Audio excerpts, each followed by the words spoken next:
right, All let's right, get it. Shalom, Shalom. Shalom. Want to start off by giving all praises to Yahweh, Bahasham, Yahweh Shai, Bahasham, Raha Kwadash. Double honors to the apostles and elders at Great Millstone. Peace and blessings to the Aki teaching about the mind Wa Mop as sincerity and truth. It's the Great Millstone Dallas branch. I'm Yachazak. I got the brother not here with me. And the Lord gave us another opportunity to bring out this word, go into our history as Israelites. And this time we'll be going into the book of Judges. You know, when you look at the book of Judges, you see how Israel would go off and come back and go off and come back and go off and come back. Well, at this point in time in history, we at the point to where we at the end of all this back and forth. You know, this being our last captivity, Lord willing, Yahweh will be sending Yahweh Shai sooner rather than later, based on the prophecies. But as we get into the history of the Israelites, you're going to see the way the Lord set up men to keep the name of the Lord in the earth. You know what I'm saying? To keep that fire burning. You know, all these captivities and all this going off, but at the through all that, the Lord always had a remnant. You see, and through the time of Judges, or what I want to say, Judges was what around 200 years. It was about a 200-year period, Right. if I'm not mistaken. But yeah, man, when you get into it, you see how the Lord always had men that was gonna stand up for him. You know, men that wasn't gonna bend the knee. You see, so as we get into these judges, notice that there's not a king. You know, we've actually in the time of judges all over again. You Mm-hmm. see, you got Yep. all these Israelite leaders. You know what I'm saying? You got the sincere ones and the ones that's not sincere. You know, but the Lord always had a group or men, or he had a group of men or a man that will always rise to the top when it came to the Lord. Look, like Joshua said, as me and my house, we gonna serve the Lord. That spirit is here today. You know, so with all the things that's going on and all the different groups and all of that, you see a consistency with the truth as far as the way it's brought out, who's bringing it out, how frequently it's brought out through the spirit and power of Yahweh Hashem Yahweh Shai. The apostles and elders and bishops of Great Millstone on down, it's our duty to do this work. And that's our only duty, you know? So when we go through this time of Judges, when we go through this book of Judges, notice that we got judges today. You know, the apostles and elders and bishops, they the judges of Israel. We believe through the Spirit, Mm-hmm. and we act accordingly based on what's written and our faith and belief in what's written. You know, so you can go ahead and you got something before we get started. Yeah, I got to add a precept real quick. This is First Kings chapter 19 and verse 18. It says, "Yet I have left me 7,000 in Israel, all the knees of which have not bowed unto Baal, and every mouth which hath not kissed him." You see, we haven't bowed the knee to Baal. Mm-hmm. You see, we pray on a regular basis that our zeal, when we put out these videos and we go out on the highways and byways, is increased 100-fold when it counts. Mm-hmm. You know, so we want to be of that number. That 7,000 being a complete number of men that's not gonna bow the knee. You know, you got it. That's right. Yep. I mean, because like you said, Zaquan, we're living in a time of judges all over again, right? Right now, we're in the midst of our enemies, and pretty much they're doing. Our king, I would say our king ain't here. They didn't have a king yet. Back then, they didn't have a king yet, you know. But you fast forward to today, and you qualify the scriptures based on what you're talking about. You see? So we hope to be those men, those 7,000 men that didn't bow the knee. You got it. That's right. So I'm going to start here in Judges chapter 1, and I'm going to read the first verse. Judges 1 and 1. It says, "Now after the death of Joshua, it came to pass that the children of Israel asked the Lord, saying, Who shall go up for us against the Canaanites first to fight against them?" Now, Joshua is the man that was raised up after Moses in order to pretty much lead Israel into the land. Okay, which he did that. Okay. I have a couple of illustrations that we're going to get into, basically showing the conquest, all right, of the land of Canaan. And basically this chapter here is, I'll say, an overview or a summary of the book of Joshua and the military campaign that Joshua led. Okay, and so of course you can read up about the book of Joshua, but these are the events that followed after Joshua's conquest, if you will. Okay, but this specific chapter 1, is going into a summary of that conquest. All right, so it says, who shall go up for us against the Canaanites first to fight against them? Now the Canaanites, I'll just go ahead and pull up this first map I have here. All right, the Canaanites are Hamites, descendants of Ham, that were dwelling in the land prior to Israel coming in. The Lord allowing Israel to come in and take over those cities. Okay, and so you had what was known as the different. Matter of fact, I was looking at another map that showed. Oh, it's actually. Let me pull it up real quick. The 7 nations of Canaan. This one here I liked because it showed a little bit more of those different ites that were named, as we say. The Hivites, right? The Hivites and the Girgashites, the Amorites, Jebusites, Perizzites, Hittites, Canaanites were all classified as Canaanites, which these are all Ham. These are all descendants of Ham. You had Shem, Ham, and Japheth. All of these ites here, Hivites, all the way down to the Hittites, were all known as Canaanites, again, which Canaan was one of the sons of Ham. Okay, so these are all, including the Philistines. Okay, and then you also have Ammon and Moab, which are different nations.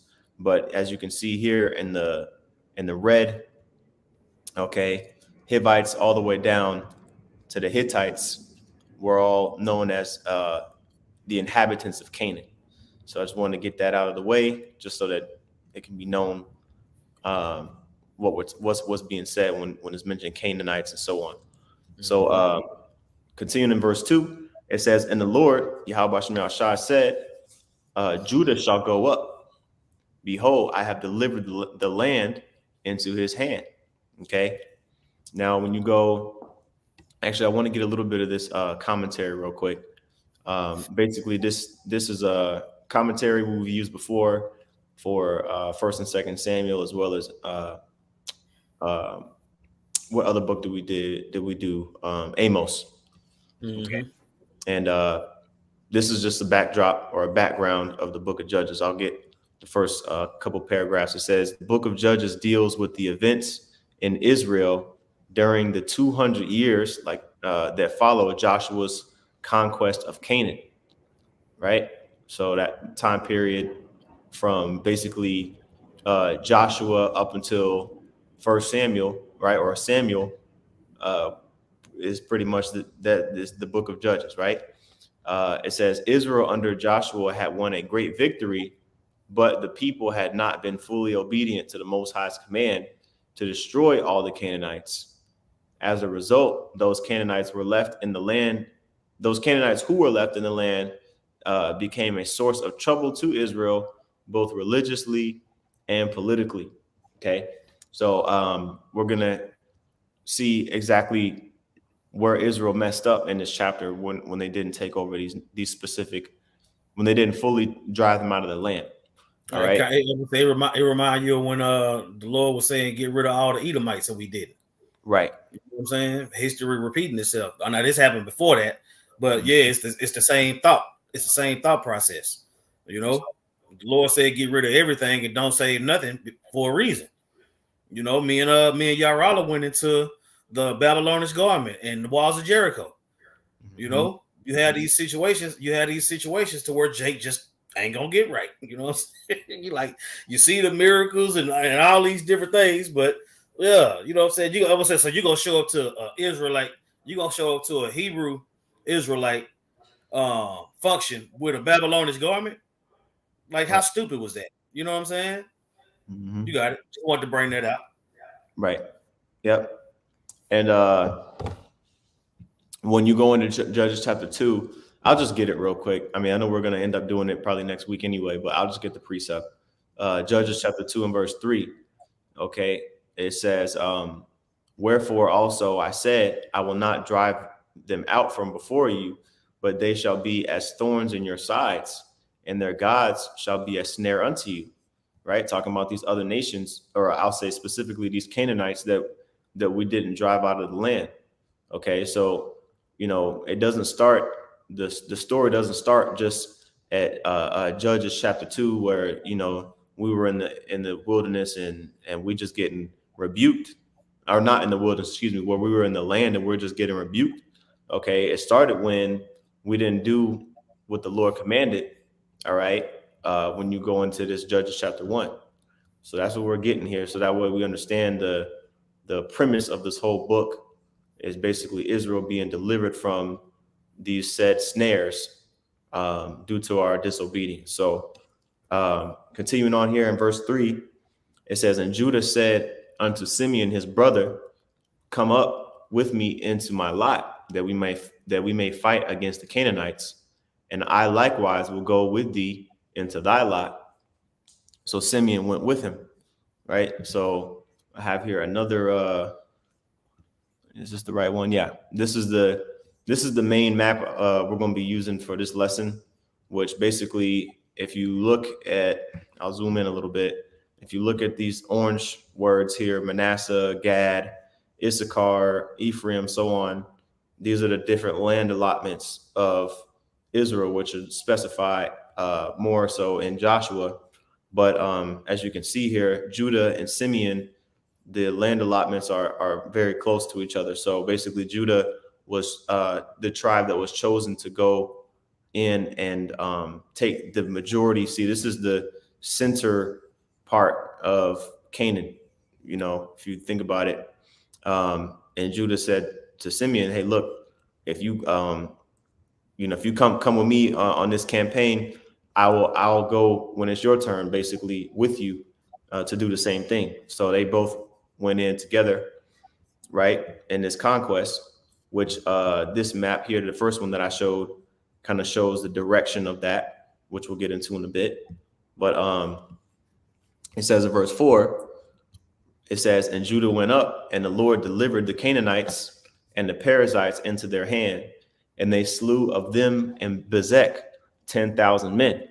Okay, which it doesn't necessarily, Bezek was like a smaller city. It doesn't really come up in a lot of maps, but basically it was a town where the Most High delivered that town into the hands of Judah, right? And so it says, and they found Adonibezek, right, which Adonai is Lord. So basically, the Lord of Bezek. Let's see what Bezek means. There's a lot of names in this chapter, so we're not going to get all the names, but just want to see. Oh, Bazak.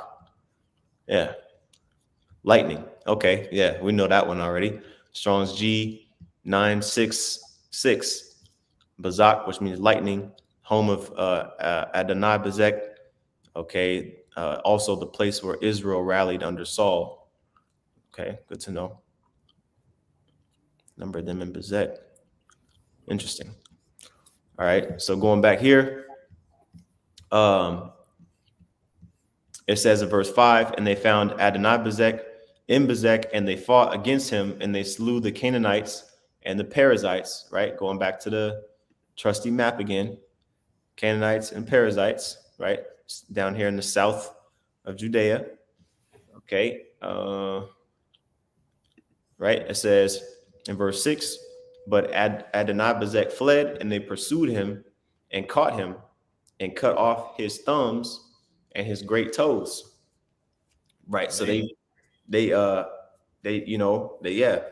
says it straightforward. They cut off his thumbs and great toes. But so that may sound like, damn, what possessed them to do that, right? But check out the judgment. Judges 1:7, it says, and Adonibezek said, 70 kings, having their thumbs and their great toes cut off, gathered their meat under my table. As I have done, so have the Most High requited me. And they brought him to Jerusalem, and there he died. So basically, this king, which you can read about this, you can see the footnote, Joshua chapter 15 talks about the same thing. Again, this chapter, again, I'm highlighting this chapter is a summary of the book of Joshua, specifically the military campaigns of Joshua. But yeah, specifically going back to that verse 7, this was a judgment from the Most High to this king. Basically, he got the judgment put on him that he sent out. Okay, he had us other kings of these different surrounding cities, thumbs and toes cut off. So he ended up confessing that it was, that it was a just judgment, that he got his own fingers and toes cut off. And it says, as I have done, so the Most High requited me, and they brought him to Jerusalem, and there he died. Now, I want to get a little bit more on the commentary real quick. Scroll down here. Okay, it's where it talks about Jerusalem. All right, this is the Bridgeway commentary. It says Jerusalem was among the highland towns that Joshua captured. Later, however, it was retaken by the enemy, so that by the time Benjamin received Jerusalem in its tribal allotment, the enemy was firmly in control of the city again. So basically, there's like kind of like a little bit of a since this is a summary, you can see the Pilcrow right here is a time jump between verse 7 and 8, because it can be like if you're just reading it like as if it's continual chronological situation, like it could be confusing. But it's because it says they brought him to Jerusalem, but this was when they had control over Jerusalem. And then later, when you fast forward to verse 8, the Canaanites took control of Jerusalem again. Okay. And Israel had to take it again. Right. Verse 8, it says, now the children of Judah had fought against Jerusalem and had taken it and smitten it with the edge of the sword and set the city on fire. And afterward, the children of Judah went down to fight against the Canaanites that dwelt in the mountain and in the south and in the valley. Right. So when you go to this map here, which again is a map of the conquest of Canaan. Okay. Remember when we crossed over the Jordan River in the book of Joshua, and then you had the walls of Jericho and the city of Ai, and then there was a conquest up to the north, and then there was another conquest down to the south. All right. There was pretty much a taking over of all these cities, right? Which is going to go into Jerusalem included. Let's go back here. It says they smit the city with the edge of the sword and set it on fire. And it says, afterward, verse 9, the children of Judah went down to fight against the Canaanites that dwelt in the mountain and in the south and in the valley. And again, if you want to read more detail about this, you can go to Joshua chapter 15. Okay, Joshua chapter 15 talks about it, and Joshua chapter 10 as well. Verse 10, Judges 1 and 10. And Judah went against the Canaanites that dwelt in Hebron. Now, the name of Hebron before was Kirjath Arba, and they slew Shishai and Ahiman and Talmai. And whenever you see the word Kirjath, let me go to the interlinear. Basically, that's the Hebrew word for city.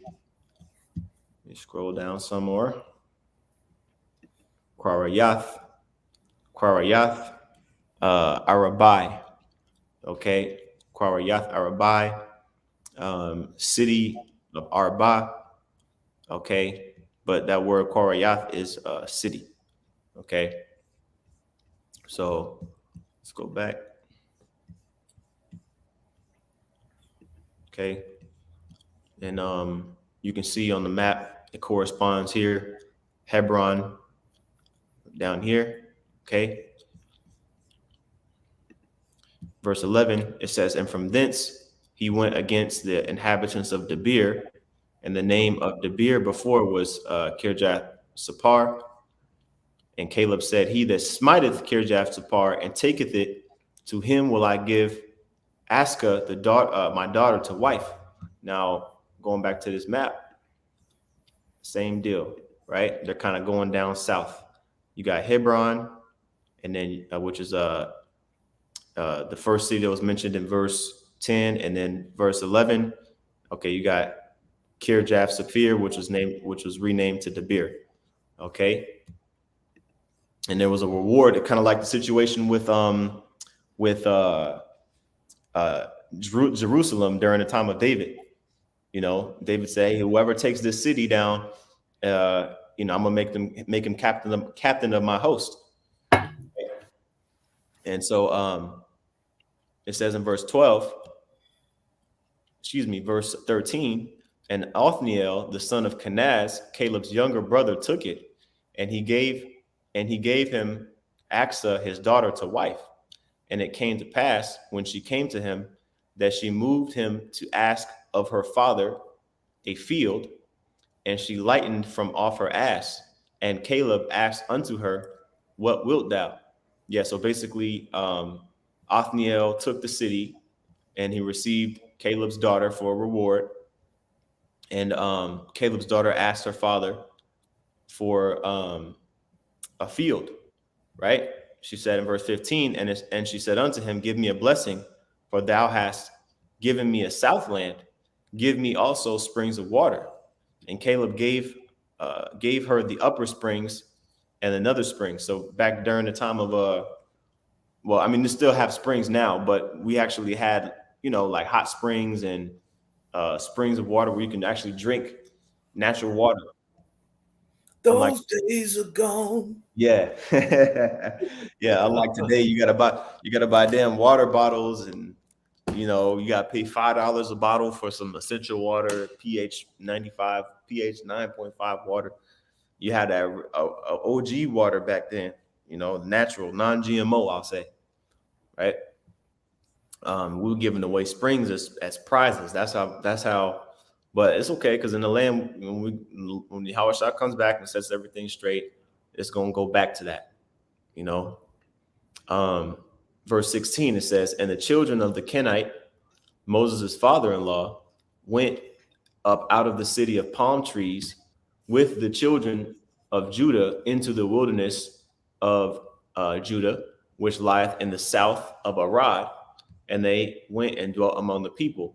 That's another city. Let me pull it up real quick.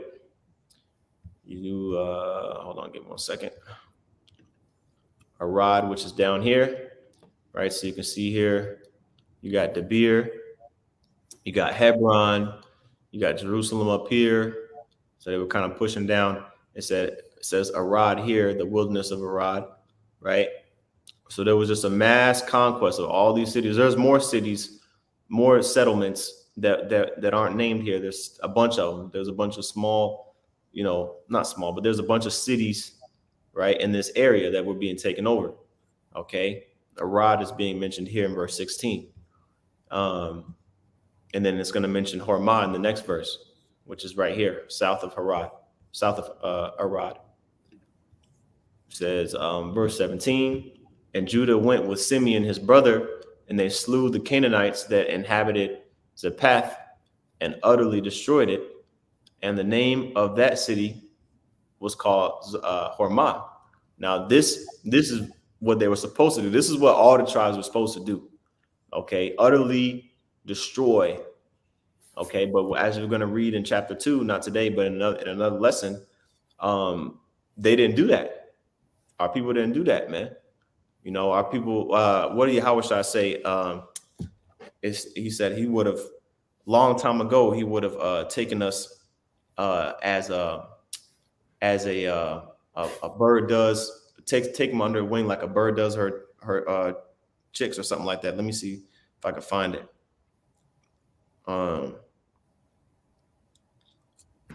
Long time.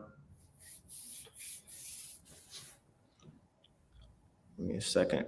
So now, Yeah, you can see how when the Lord 13, sets 34. his men in motion, that the task is gonna be completed. You know, when the Lord say he gonna be with you, he start by saying, "I've already given this into thine hand. I already gave it to you." So that proves that what happens in the spirit world happens first, and then it's dictated on the earth. When the Lord say, "I've given this into my hand," it's gonna happen. Just like you showing the route that they took and all that. That's what I'm saying. That when your steps are led by the Lord, when we obedient and the Lord is guiding our steps, we win. Mm-hmm. You see, and it's no different today. So when you go back into these accounts, when you go back into our history, you see how fear of the Lord and obeying the Lord leads to a promised land or leads to a kingdom. You know, and a lot of these groups have lost sight of that. You Con. know, they think that they think that they're gonna be able to get to the kingdom on their own or build a kingdom right here in Babylon. But when you read these accounts, just like we was reading Joshua, me and the elder Yara was doing Joshua. So we got into the walls of Jericho and the Babylonian garment and all these different things. But those that, I would say, the ones that believed and the ones that was obedient, the Lord was directing their steps to where they won those battles and they won those wars to get to where they was trying to go. You got it. Con.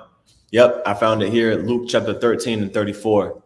O Jerusalem, Jerusalem, which killest the prophets and stonest them that are sent unto thee, how often would I have gathered thy children together as a hen doeth gather her brood under her wings, and you would not.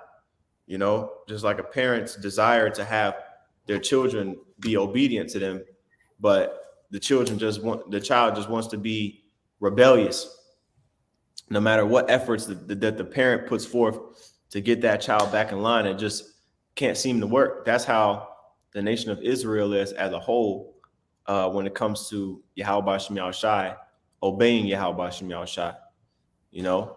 And so this scripture came to mind when just kind of talking about how Israel was supposed to utterly slay all the Canaanites, okay, but there was lenience that was had to these Canaanites in these other cities, which eventually was used to punish us and a snare unto us.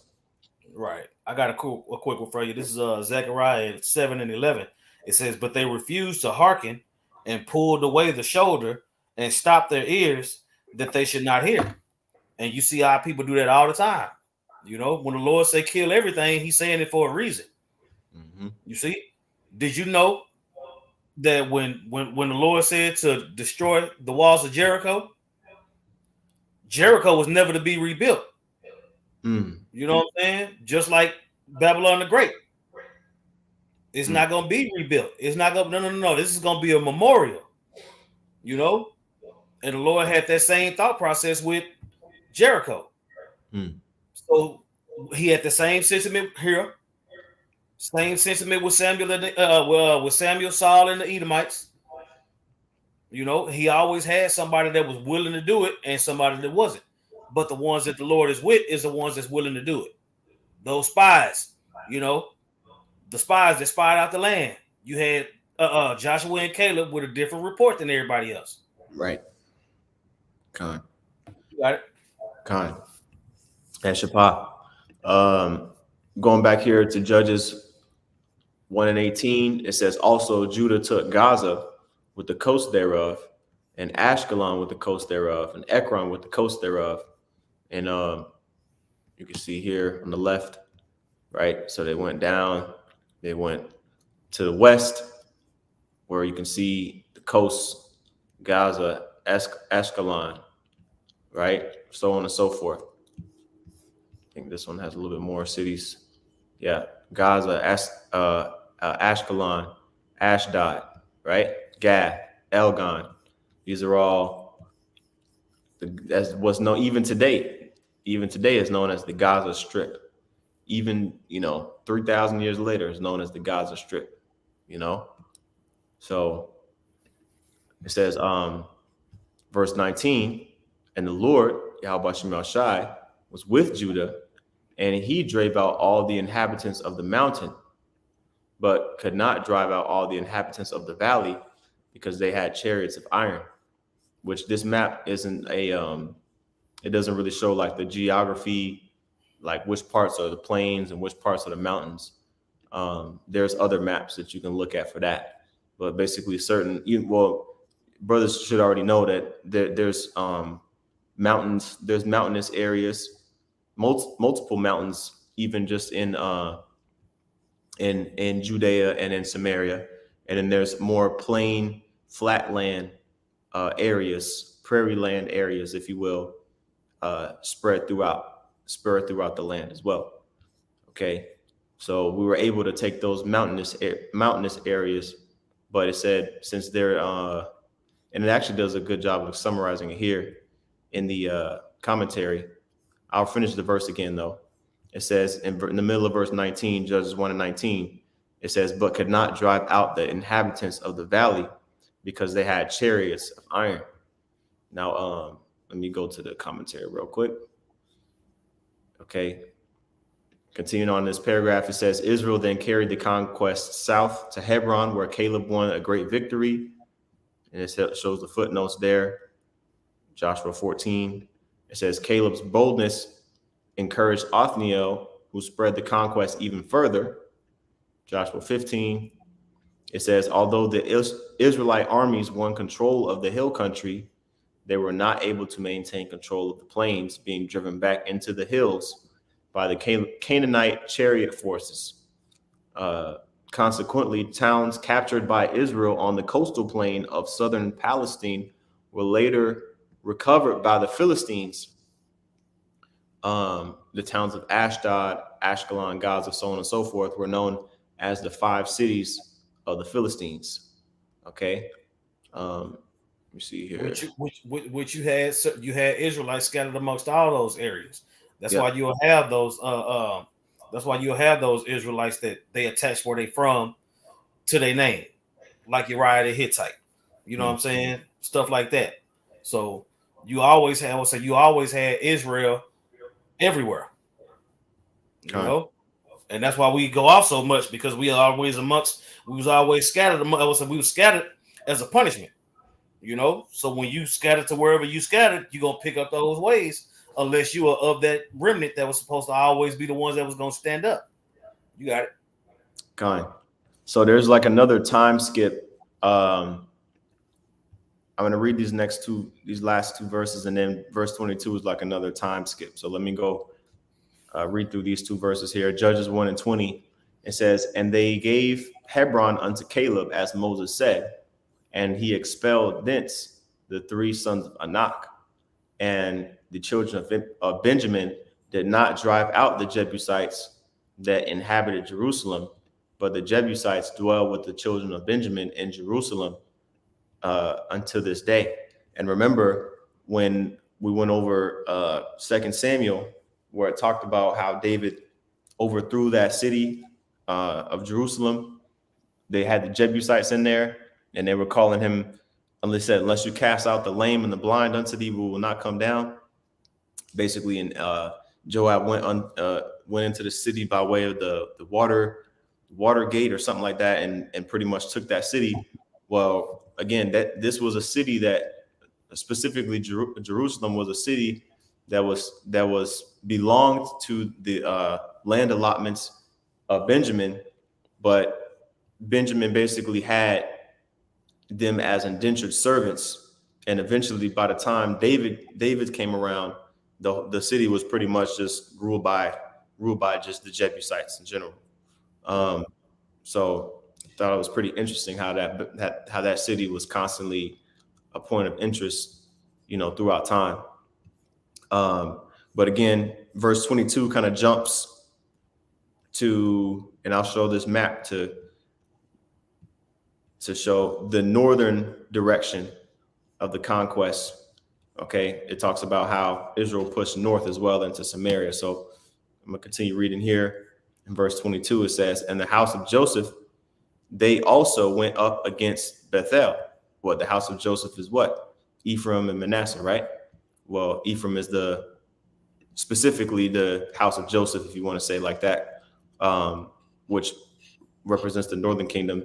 And when you look at the land allotments of, that's the wrong one, hold on. The land allotments, you can see here, Ephraim is right here, right? So they kind of crossed over. Where's the map here? When we first crossed over the Jordan River and took over the walls of Jericho, of the city of Jericho, right? It was right in this area, right above the Salt Sea, okay? Right here, Jericho, you can see it right here. That's in the land of Benjamin. And then there was a southern campaign that pushed south and took these cities down here. And then there was a northern campaign, which you can see Ephraim is the tribe. They got these cities to the north. Okay, so just wanted to show that there's two directions. Now, verse 22 is talking about pushing to the south and pushing to the north, pushing up north and capturing these cities in the north. So let's continue reading that. It says verse 22, in the house of Joseph, they also went up against Bethel, and the Lord was with them. As you can see in the map right here, Bethel is right here. Okay. It says, verse 23, and the house of Joseph sent to describe Bethel. Now the name of the city before was Luz. And the spies saw a man come forth out of the city and said unto him, show us, we pray thee, the entrance into the city, and we will show thee mercy.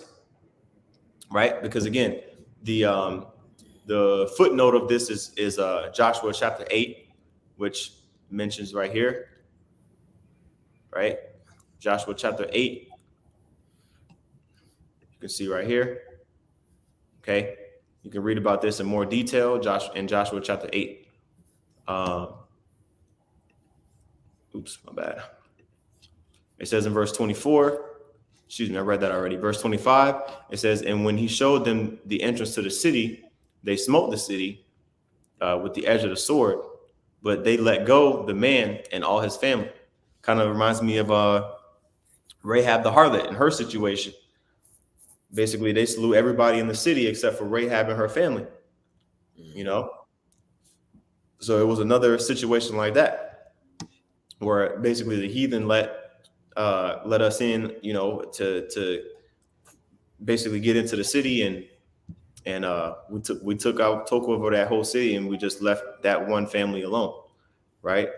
Verse 25, which is what I mentioned this the other night when I was with Yarala. When you see the heathen that obey, they all right. Mm-hmm. Let you know that's an indicator of when the righteous are in authority, the people rejoice.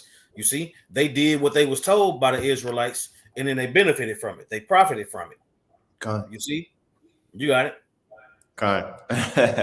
It says, verse 26, and the man went into the land of the Hittites and built a city and called the name thereof Luz, which is the name thereof unto this day. Going back to my handy map. Okay. The Hittites down here. Okay. All right. So it says, verse 27, neither did Manasseh drive out the inhabitants. So this here is this is the bad things that Israel didn't do. Okay. This is the cons, the disobedient part right here. All right. Because up until this point, pretty much we did what we were supposed to do. All right. But this is where we came short. All right. And it's a list of different cities that we didn't take over that we were supposed to take over. Okay. So I'm going to use this map to show that. Okay. Mostly these cities up north. All right. So let's just go through it. All right, so it says, neither did Manasseh drive out the inhabitants of Bethshan and her towns, nor Tanakh and her towns, nor the inhabitants of Dor and her towns, nor the inhabitants of Eblaim and her towns, nor the inhabitants of Megiddo and her towns, but the Canaanites would dwell in that land. And you can go here and you can see the cities that were named. Okay, Megiddo, Bethshan, Dothan, Shechem, and there's other ones that, again, there's more cities than just the ones that are just put here that actually existed. But these are just some of them, right? And so there was like a mingling of culture between the Canaanites that were still there, even though they were indentured servants, right? They were slaves, that, they were put to work. There was still a mix of culture that stayed in Israel that wasn't supposed to be there at, when basically ever since we first got into the land, so it's really highlighting that in this chapter. It says, verse 28, and it came to pass when Israel was strong that they put the Canaanites to tribute and did not utterly drive them out, right? So we had them as slaves, we had them as servants, but their culture still, and I think the commentary, let me see, the commentary actually talks about that. Religion of the Canaanites. Here we go. But I wanted to, let me see. I'm saying you see how they was our enemies, but you always had that Jake that wanted to bring them on. You still see that today. You know what I'm saying? Jake all in the black consciousness community. You know what I'm saying? All of a sudden, the Edomites can make it, and yeah, they the Gentiles that is talking about this getting delivered to other nations. That's what I'm saying. But the Lord said the Lord gonna have to do it. He said he gonna get rid of Esau. Yeah,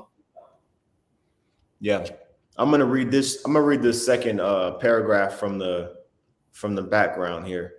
It says, during this period, Israel. Well, actually, you know what? Let me see. Yeah, I'll read this sentence here. As a result, those Canaanites who were left in the land became a source of trouble to Israel, both religiously and politically. During this period, Israel's history developed a pattern that is repeated many times in the book of Judges. See, this is a key right here. Okay, basically there was a melting pot, of culture between the Canaanites and Israel, right? And what was the first commandment? Thou shalt have no other gods before me, right? And so that was being blatantly broken, okay, during this time, in the times to follow. It says, time and again, Israel turned away from the Most High, copied the religious practices of the Canaanites, became politically weak, and finally fell under the power of neighboring tribes or nations. Right? Time and time again. Yep, that's it. Time and time again. Yeah, it's the same thing now. Man. The scriptures, I would say the scriptures in our history ain't enough for Jake. So they doing all this other stuff. So now you of your father the devil, because you want to do his will instead of the Heavenly Father's. So it's always been like that. But this is the generation, Lord willing, where all this gonna come to a stop based on the prophecies. I'm looking for the scripture in Hosea. There we go. Hosea 13:9. It says, O Israel, thou hast destroyed thyself, but in me is thine help. I will be thy king. Oh, go ahead. Jake don't want that. Jake don't want that. They'll use the name of the Lord to benefit themselves, but they don't want that. They don't want the help the Lord is offering. You know what I'm saying? And it is what it is. But that sentiment has always been there. You got it? Verse 10, Hosea 13:10. I will be thy king. Where is any other that may save thee in all thy cities? And thy judges of whom thou saidest, give me a king and princes. You see, there was always like this. There became this I guess culture of like, wanting to have a hero, this one guy to come up and save Israel. But what about the Most High? Of course, as we're going to get into, the Lord sent judges to deliver Israel. That's why they wanted a king. They were like, man, we had judges, man. Now we want a king, man. When you go to 1 Samuel, they demanded of Samuel a king. We want a king like like the other nations, so the king can fight for us. That was the mindset of Israel back then. And even today, Barack Obama and whoever else they look up to save them, but not the Lord, though. See, man. So it says, but in me is thy help. Even though we did this to ourselves, the resolution is Yahweh Shemel Shah. Okay. So continuing on in Judges chapter 1 and 29. Neither did Ephraim drive out the Canaanites that dwelt in Gezer, but the Canaanites dwelt in Gezer among them. Neither did Zebulun drive out the inhabitants of Kitron, nor the inhabitants of Nahanal, but the Canaanites dwelt among them and became tributaries. Let's go to. Hey, Elder Yashawama gave us a precept. He said, killing them, the Hamites that we're talking about, killing them was supposed to fulfill this. You got Genesis 9 and 25. And he said, cursed be Canaan, a servant of servants shall he be unto his brethren. And then verse 26, it says, and he said, blessed be the Lord God of Shem, and Canaan shall be his servant. You know what I'm saying? So, yeah, water for the precept. But yeah, I would say the Lord is thinking way ahead of what we thinking. That's why his thoughts are higher than our thoughts, and his ways higher than our ways. Right. Well, I said the Lord. I would say when the Lord tell you to do something, it's because he already got it planned out. You know what I'm saying? And he ain't finna let you mess it up. Right. Yeah. Yep. Yeah. We tripped on our own 2 feet, on our own, on our own foot with that one, man. All we had to do was follow the instructions, man. Yep. Hebron is where David. Because if he gonna tell you to get rid of everything, clearly he's got a replacement. Yeah, he telling you he gonna destroy Babylon. Yeah, he telling you he gonna destroy Babylon because he gonna give you something better. What I will say, even Yahweh Shai, I will say, I go to prepare a place. Yep. Like it's so much going on. It's so much going on that Jake ain't realizing. Like the whole Babylonish garment thing. Like, bro, that's what I'm saying. You gonna take it on the chariot? You gonna have a fringe mini skirt on the chariot? Like, come on, bro. God. That's right. Yep. So going back to this this list of cities that Jake left Canaanites in, neither did Zebulun drive out the cities of Kitron, nor the inhabitants of Nahanal, but the Canaanites dwelt among them and became tributaries. So pretty much, it was another Saul and Agag situation where they captured them, or they took the city, but they didn't drive them out. They kept the Canaanites in there. They were like, well, shit, we got a whole we got a city and servants and tributaries. Shit, they can work for us. Why we got to drive them out for? Right? But little did they know, or whatever the case is, they ignored the fact, whatever the case is, that these Canaanites, are heathen that are going to bring their wicked ideologies to your everyday life. Okay. And that's exactly what happened. And as we read in these various chapters in the book of Judges, you'll see that it was common practice to have an idol in your house as an Israelite, you know, a shrine to a Canaanite god. You know, that's why when the scriptures say they worship Asheroth and Balaam under the groves and the star T. Okay, these were different gods. Okay, but all just means Lord or master.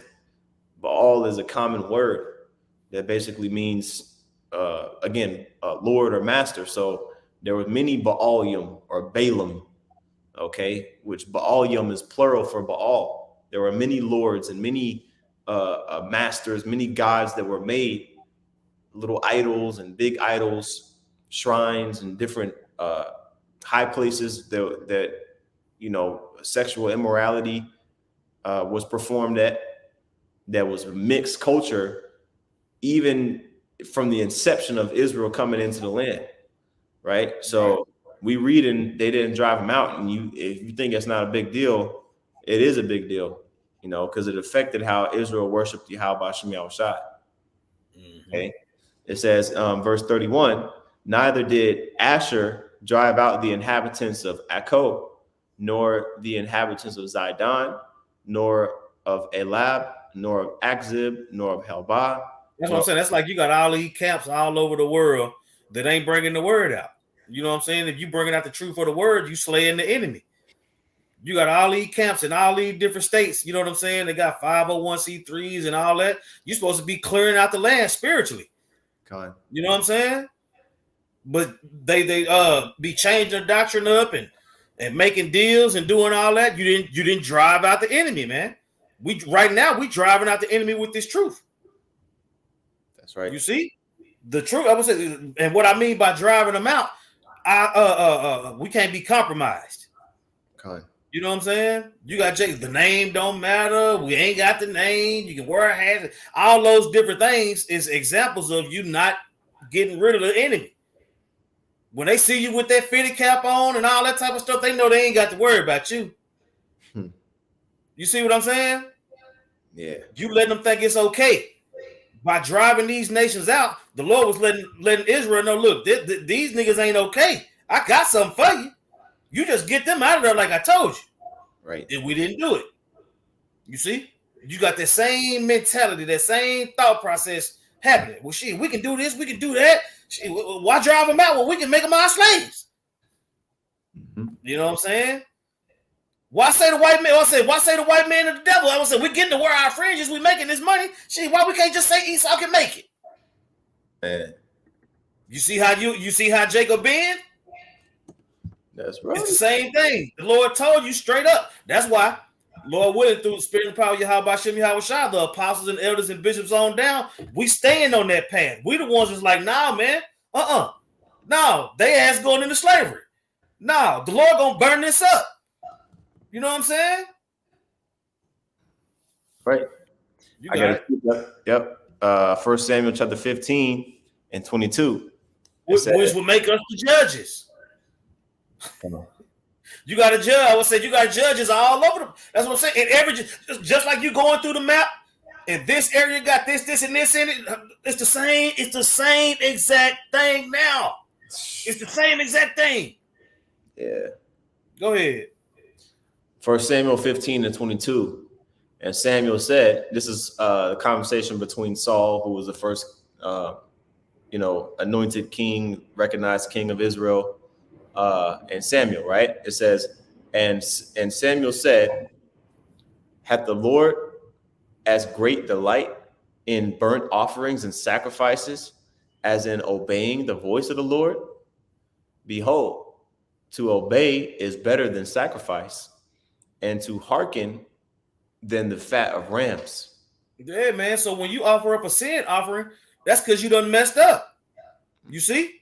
Now here it is. The animal got to die because of us. You know what I'm saying? I mean, it fed the priests. Right. You know what I'm saying? Did none of it go to waste? But dang, you know what I'm saying? It was like, come on, bro. Come on. It was to the point to where you had people having animals for sacrifice just on deck. Yeah. But if you do what the Lord say, you ain't got to kill the animal. to cover your own ass.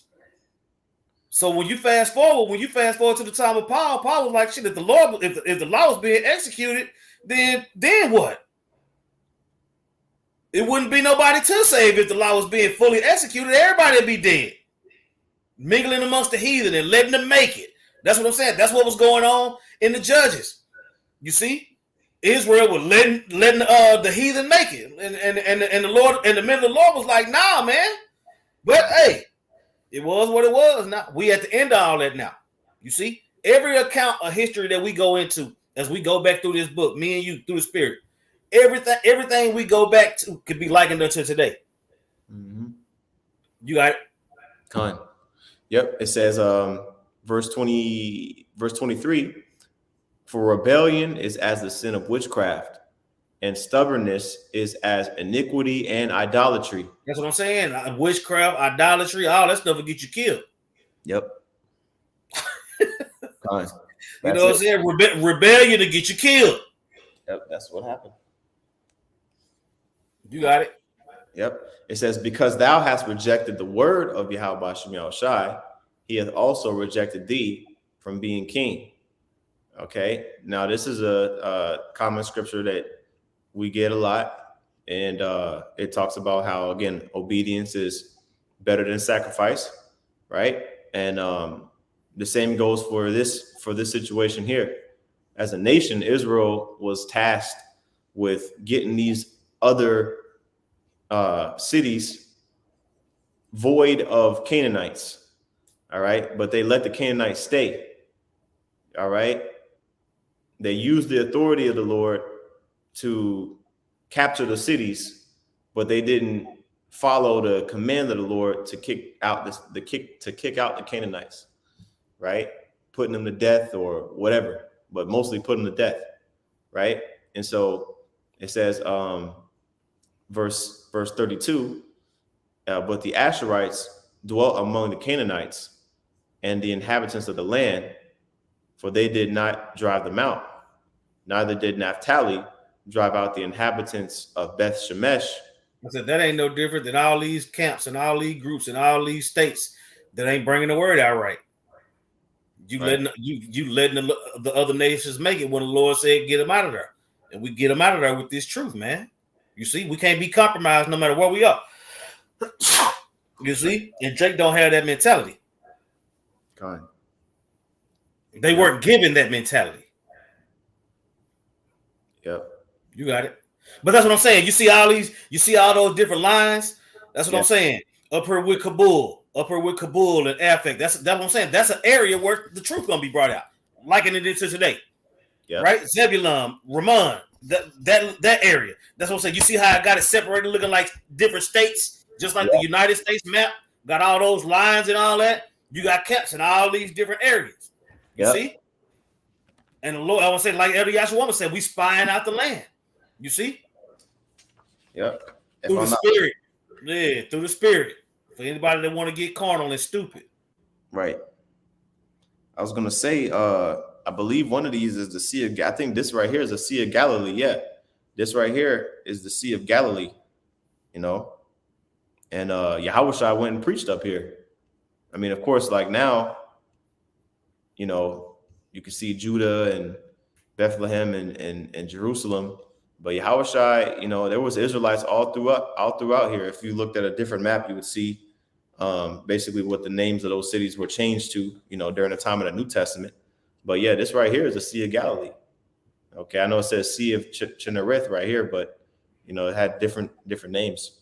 But because the Sea of Galilee was attached to the Jordan River, as you can see, the Jordan River runs down to the Dead Sea or the Salt Sea. Right. This map right here proves that certain places have multiple names. Like even today, the Dead Sea. You can Google that, you know, but it's also known as the Salt Sea. Same thing, and it's named the Dead Sea because it's so salty. Nothing to my unless I'm mistaken, you know, you can't have fish in there. Like there's not really. You know, there's not very much you can float on it. That's how salty it is. You know, there could be fish in there, but I don't think. I mean, pretty sure that's why it's called the Dead Sea, because there's not much life in there. But anyway, all these cities, right, and the land allotments of Naphtali, Issachar, Zebulun, Asher is going to name them. Going back here, you see here, verse 33, neither did Naphtali drive out the inhabitants of Beth Shemesh, nor the inhabitants of Beth Anah, but he dwelt among the Canaanites, the inhabitants of the land. Nevertheless, the inhabitants of Beth Shemesh and of Beth Anath became tributaries unto them. As you can see here, right? Naphtali, okay? And then verse 34, and the Amorites forced the children of Dan into the mountain, for they would not suffer them to come down to the valley. That's what I'm saying. You got say Dan got worked. Yeah. You know what I'm saying? Amorites, the sons of Ham, you know? Right. Forced the children of Dan into the mountain. Like, what the hell? Yeah. Yeah, they got work, like you said, Zaquan. They got. That's what I'm saying for not listening. Yep. Con.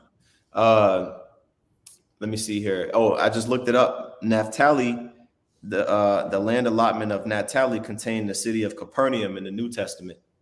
The city of Capernaum. What else?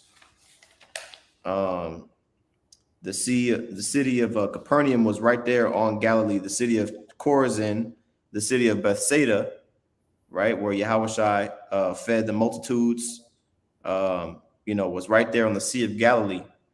Okay. This was the same. I'm not pulling it up here. This area, this sea was the same sea that Yahushua, when Yahushua walked on water, it was on the Sea of Galilee, right? So Girgasha, where Yahushua healed the demoniac, where he sent the spirits, legion of spirits into the pigs. Mm-hmm. Okay, was all in this area right here, right? Manasseh, Naphtali, right? So these areas where Yahushua went and preached as well. Just putting that out there. But verse 34. I read that already, right? Where it says the Amorites forced the children of Dan into the mountain. Okay, Dan, I believe, is more farther. Where Dan at? Here we go. Yeah, farther south here. Okay. This is the coast, part of the coast leading into Benjamin, where the Philistines pretty much, they pushed Dan all the way out, to the point where they couldn't even get their land allotments. And it says they would not suffer them to come down into the valley. So that was pretty much like a constant war zone, the land allotments of Dan, But the Amorites would dwell in Mount Heres, in Aijalon, and in Sha'albim. Yet the hand of the house of Joseph prevailed, so that they became tributaries. Okay. And let me see here if I got a good map of that one. Amorites, okay, in this area were Shiloh and Bethel. Okay, they became tributaries. Okay, verse 36, and the coast of the Amorites was from the going up of Akrabim, from the rock and upward. So again, this chapter was basically like a summary of the book of Joshua, and it showed the cities that we took over, but also the places that were not conquered, that ended up having us basically worship those gods, because we didn't kick out the inhabitants of the land.